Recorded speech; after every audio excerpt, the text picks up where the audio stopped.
So. Did you really know? Didn't really know what to do out here? Thought I'd come out here and try it one time and see what it was like out here.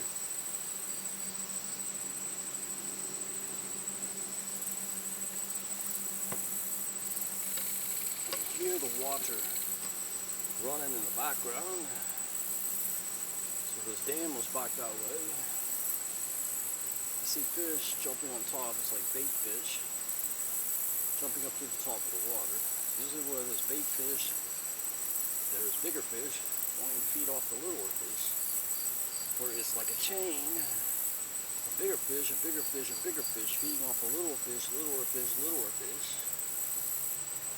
So it just depends on how far the chain goes. Does the chain go from like this to like way out here? I mean, how far does that chain go? That's what I have to figure out. When I'm out here fishing in certain spots and this now, I have to figure out how far that chain goes. I know it goes to small, but does it go to extremely big? That is the question. Does it go to extremely big? So let me show. I guess I can show you what it looks like where I'm fishing on. We'll see what this looks like. So it's a little different than what I did yesterday and the day before. We'll just go trail hiking. I went trail hiking the last couple of days. Today I thought I would take an easy day. Thought I would take an easy day and see if I could catch something. There went one over the dam. So I just saw one big fish go over the dam. So there's now a big fish just went over the dam. I should have the camera turned around. Let's see.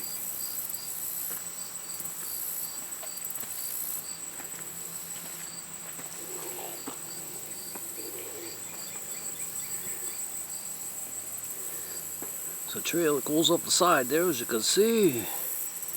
There's the dam right there.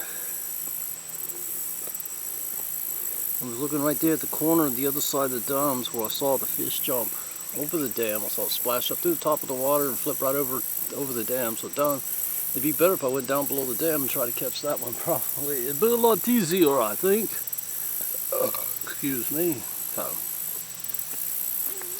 I got two poles in the water.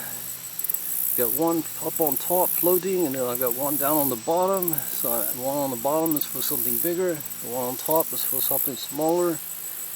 Maybe a bass or something like that. A largemouth bass would be nice. The bigger, of course, the better. So you can see the sun is kind of shining up that way. Oh, I see my iPod. I'm not really sure what the mic is on this. Where can I put my hand out safely and turn this? I need the thing on here. I had the thing on here. I don't know. There it is. It is on here somewhere. No, it isn't. I took it off.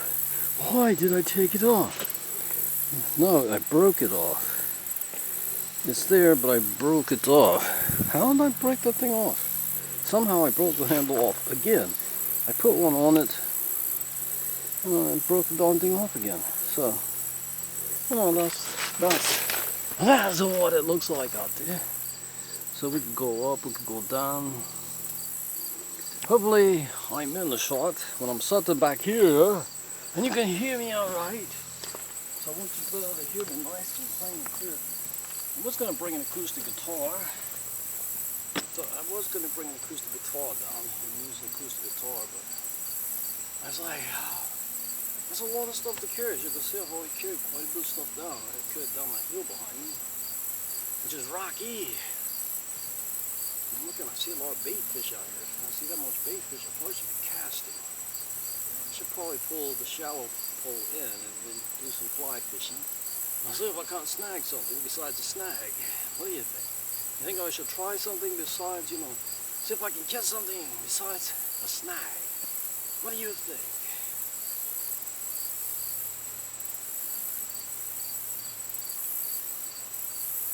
Well, it's kind of a peaceful spot here, unless somebody else comes down here to fish.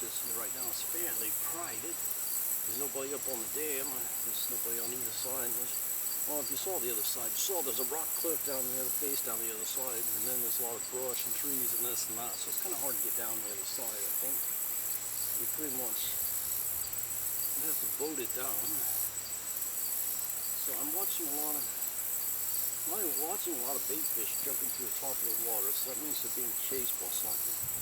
So something's feeding on them occasionally, and they try to escape, and they jump through the top of the water. They skip across the top of the water.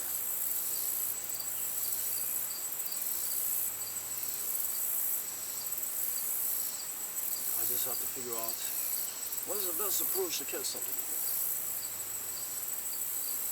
The faster I do that, of course, the better that is. Well, I can see a lot of them slipping through the water there.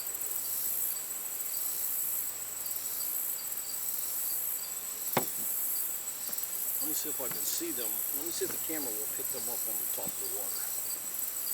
I don't have my long lens on today, so I took my long lens off to put the short lens on so I could do closer, close-up stuff.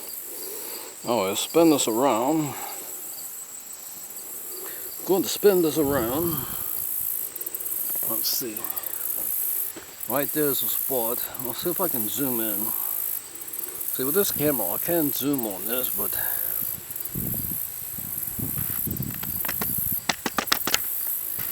let's see if we can zoom in and clean it up. I guess fuzzy. It's not going to clean up too well. Alright, so they're a little bit far out. It seems like every time I go to capture them on video, they go a little bit too far out. I was hoping they would jump through the edge of the water so you can get a shot of them so you can see what they look like. They may jump through the edge of the water here shortly. We'll see. We'll just have to wait and see. I needed some music down here. I should have brought some music with me. Some music. I should have brought my acoustic guitar and played it while I was down here for sound. To add some more sound and ambience to the back of the video, Right now, all I have is the waterfall from the dam as the water rolls over the dam. So we still have water flowing over the dam.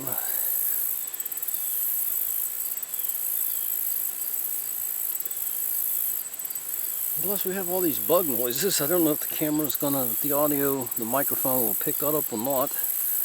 We shall see if it picks it up or not. I think you might be able to see some jumping there. Can you see?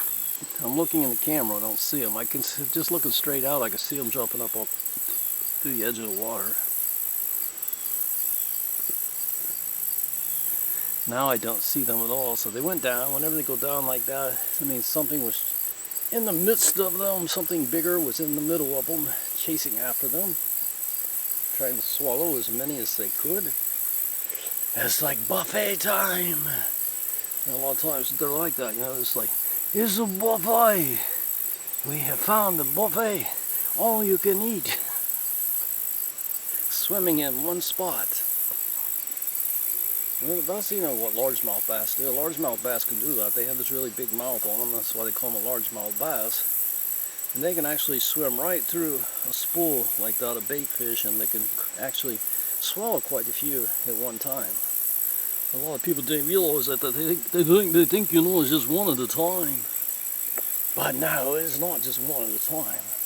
Sometimes they'll swallow 3 or 4 or 5, depending on the size of them. It depends on the size, When they're small, they swallow more. If it's a big largemouth bass, if it's just smaller one, they'll only swallow maybe 1 or 2 or 3.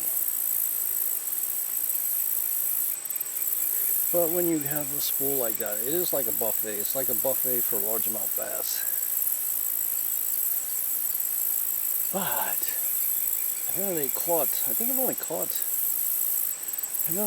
one or two largemouth. No, I've caught a few. I've lost track. I don't know how many I caught. I caught a few largemouth bass out of here so far, but not this particular area. It's up around the corner. There's a nice clean spot up there with a parking lot and everything. Yeah, it's a little bit deeper water probably. Here I think it's kind of getting shallow because this is where all the sediment goes to, and they never, kind of dredge this end out. They don't clean it out to make it deeper or anything like that. I notice my line has gotten kind of tight. I don't know if that's a good sign or that's a bad sign. It's hard to say. Alright. So, I will be right back after this brief pause and start of a new video.